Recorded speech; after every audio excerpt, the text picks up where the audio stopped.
D'aucuns ignorent, la République démocratique du Congo, notre très cher et beau pays, c'est une solution aux problèmes du monde.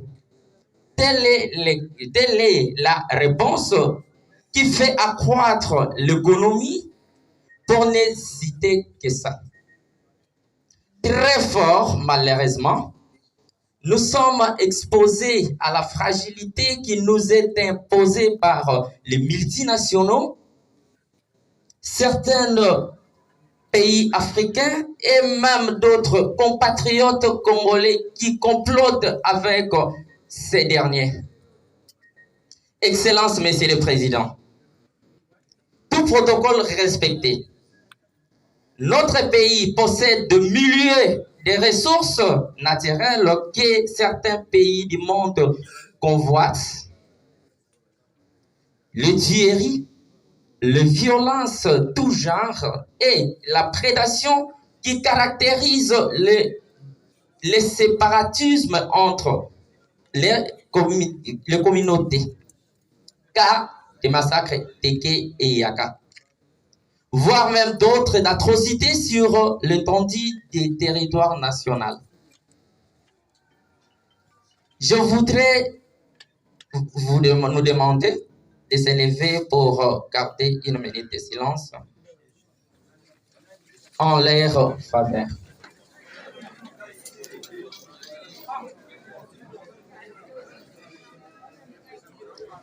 Merci, nous pouvons s'asseoir.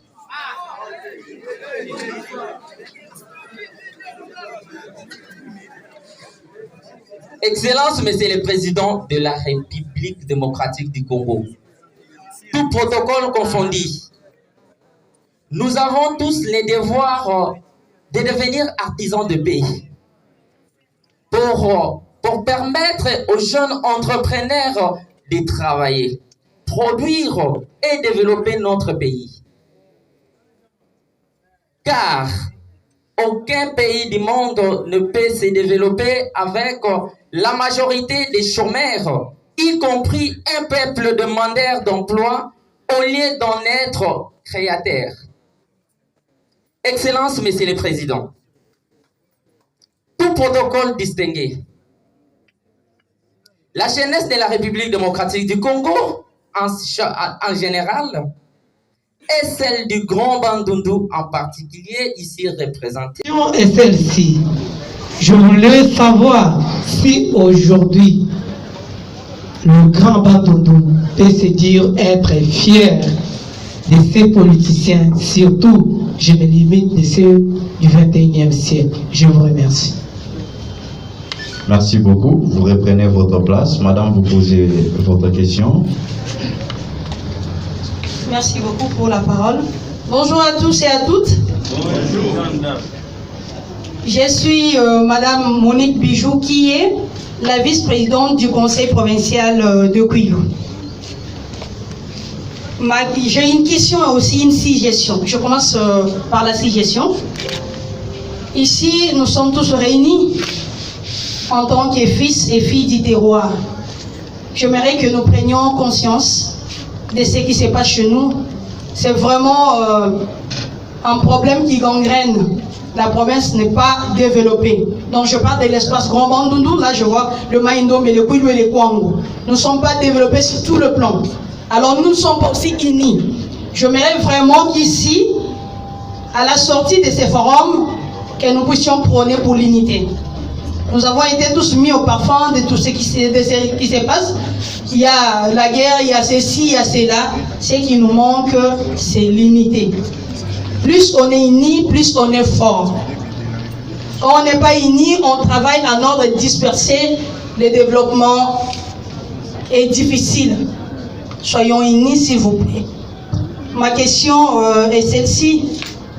Qu'est-ce qui fait qu'aujourd'hui, cet espace ne se développe pas? Je crois avoir répondu moi-même dans ma suggestion, mais aussi c'est une question pour, comment dirais-je, Madame Irène. Et au regard de tout ce dont nous avons suivi, Madame Irène, qu'est-ce que vous donnez comme directive pour que cet espace soit développé réellement? Merci beaucoup, madame. Mon frère. Merci pour la parole. Bonjour à tout le monde. Je suis M. Berry. J'ai une question, mais à deux volets, à poser à Madame Irène. Je vous ai suivi avec une attention soutenue.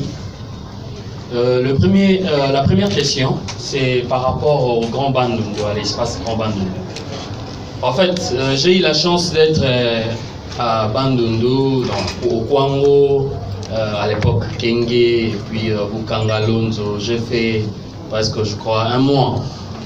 Pourquoi je voulais voir mes grands-parents à l'époque, en 1993. En fait, bon, ça va. Ok, ma question, c'était partant de ma question, voilà, mais bon, en fait, nous courons derrière les temps. La première, donc, c'est-à-dire que le premier volet, c'était par rapport à l'espace. Pourquoi il n'y a pas assez de l'évolution, madame? Aussi longtemps que, partant de la politique, il y a eu des gens qui ont... Voilà. Pourquoi il n'y a pas de développement? Deuxième volet, c'est partant de la jeunesse, qui est l'avenir de demain. Et que vous, en tant que... disons, vous êtes là... partant de vos occupations, de vos fonctions, pourquoi ne pas booster les jeunes? Parce que nous sommes seuls, nous sommes en train de travailler seuls, de se chercher seuls. Hein? Nous sommes, c'est-à-dire que de l'espace Bandundu, mais bon, je vois qu'il n'y a pas assez, ce qu'on dit, des... Un peu superficiel. Il y a 2 problèmes fondamentaux, à mon point de vue. Je pense qu'il y a une première chose qui est une crise de valeurs. Quelles sont les valeurs de notre société? On peut beau dire politiciens, etc. Quelles sont les valeurs que nous voulons, sur lesquelles nous voulons fonder une vision de développement dans notre pays? Aussi, j'ai vu que tous les jeunes veulent faire la politique. Je ne suis pas politicien, rassurez-vous, je viens du privé. Un pays ne se développe pas si 60% de son budget part à l'entretien du train de vie de l'État. Merci. Est-ce qu'on peut l'acclamer, s'il vous plaît? C'est très émouvant, ça.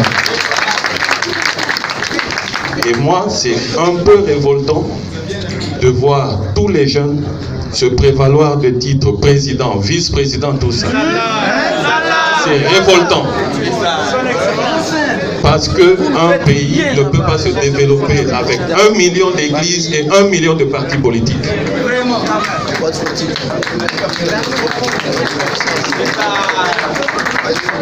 Je nous exhorte tous à prendre plutôt des initiatives de développement. Tout le monde se bat pour aller à la députation à cause des palissades. Ce n'est pas parce qu'ils ont un projet de société. J'aime être vrai. Ma petite réflexion, c'est juste une exhortation pour qu'on arrête de se focaliser sur des points, des faits ponctuels, mais qu'on aille à la profondeur. Notre société en général souffre des valeurs. Il y a une crise de valeurs. On applaudit les voleurs. On danse pour les voleurs. Et on les prend pour modèle. Ça ne peut pas développer notre société, s'il vous plaît. C'est la vérité. Je vais m'arrêter là pour ne pas m'apaisantir. C'est juste une interpellation de conscience pour que chacun, au lieu de jeter la balle sur l'autre,